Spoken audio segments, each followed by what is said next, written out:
today. And next thing, somebody else wants another thing. And then somebody else wants another thing. And somebody else wants another thing. They're going to start to get fight and be saying, who want this? Who want that? Who want this? And so forth. How much they're getting? Who getting the most? Primary schools of Tobago, look out for the Assembly Legislature Primary Plenary School Tour. We are covering schools from the east, the west, and the north. To participate within our primary plenary, 6th of June 2024. We are coming to the school near you. Look out for the bus. Beep, beep.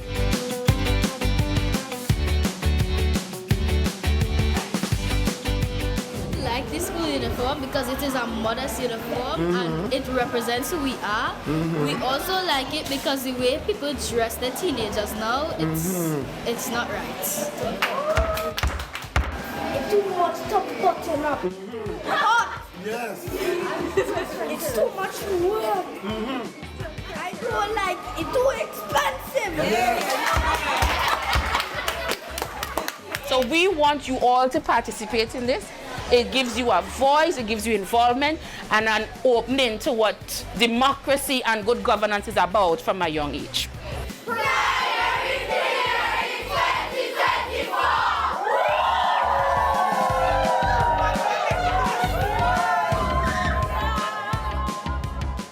Faces of the future giving us all the excitement that they've experienced in the Primary Plenary Caravan School Tour. It is happening for the final day, at least tomorrow, and we are joined by the Secretary to the Presiding Officer of the THA, Mr. Alex Job Thomas, to tell us more about this exciting initiative. Good morning, sir, and welcome to the Now Morning Show. Good morning, Ayinka. It's my pleasure to be here this morning to give the public an idea of what is happening with the primary plenary and the caravan that is happening this week. Well, from the looks of that short clip, it is quite exciting and the future is looking bright as the students are very much involved.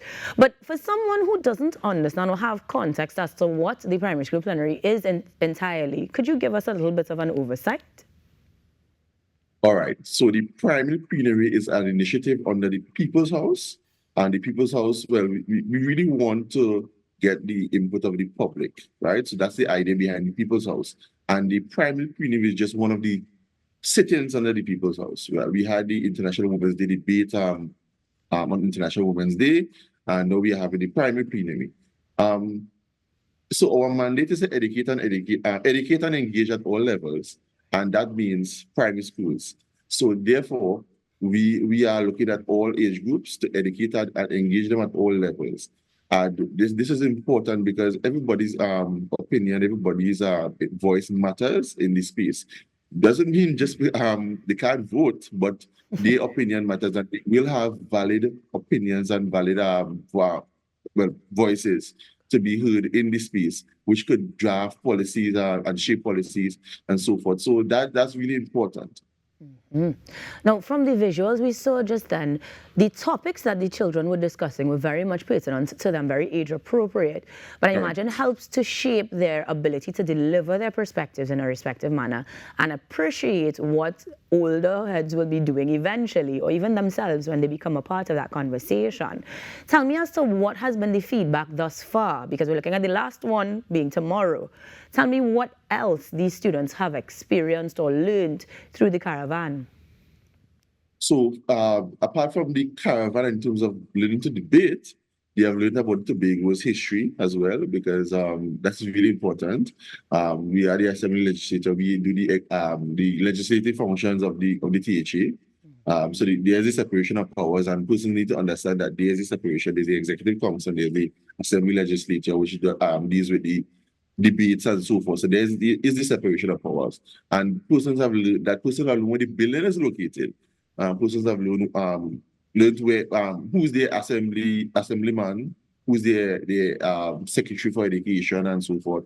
So persons are learning a lot. And in terms of debating and understanding, in a debate, you can't overpower your colleagues. You have to listen and understand that your colleagues' points are also valid. So persons are learning a lot. And yesterday was a really amazing experience because we went to Scarborough and environs, the only schools in Scarborough and environs, and there was, in my opinion, I think the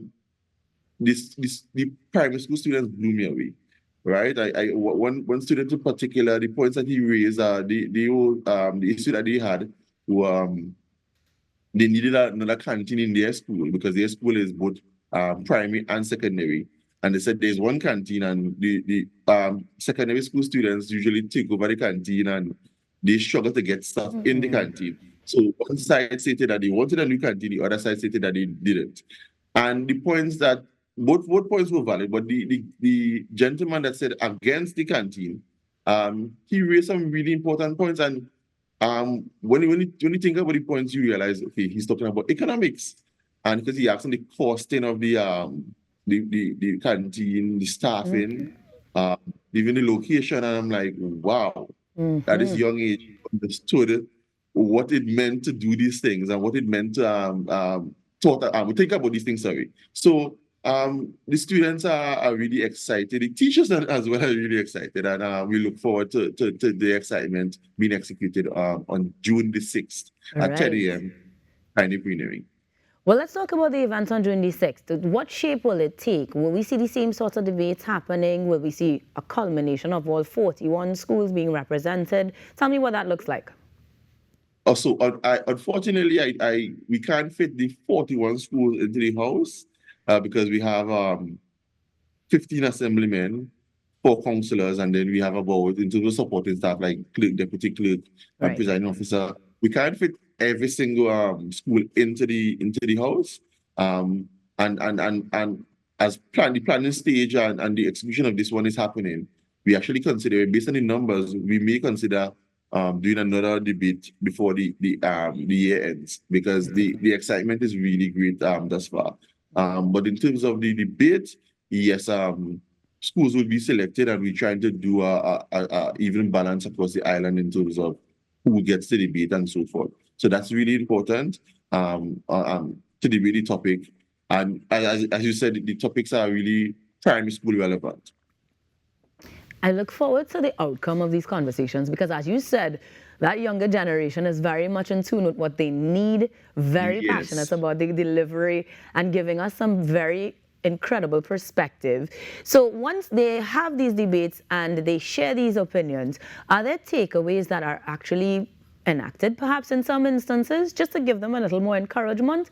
Or are we strictly looking forward to the learnings that the students take away?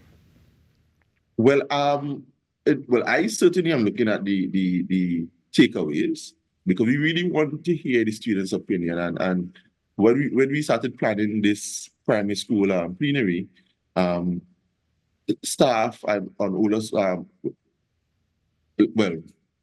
supervisors and so forth, insisted that we get the students' input, right? Because usually when you engage primary schools, you usually get the teachers' input through the students or the parents' input. And we said, no, we want the students' input because oftentimes we don't look after their needs. We usually take the advice of the technocrats, the parents, the teachers, but they are the primary stakeholders in the education system. And we need to take on their advice. They might not express things in the most expressive way in terms of using the necessary language and the necessary techniques and using the different theories and so forth. But they are learning, they learn stuff, and they can express themselves, and we want to hear it from their perspective. Well, I'm sure at the end of this, they will be better at giving us that exceptional delivery that we require. They're doing a good job from the visuals so far. And with tomorrow being the final school for that caravan tour, I wish you the best of luck, Mr. Drew Thomas, and look forward to the outcomes and, of course, the culmination on the 6th of June. Any final thoughts therein? I would like to thank the presiding officer.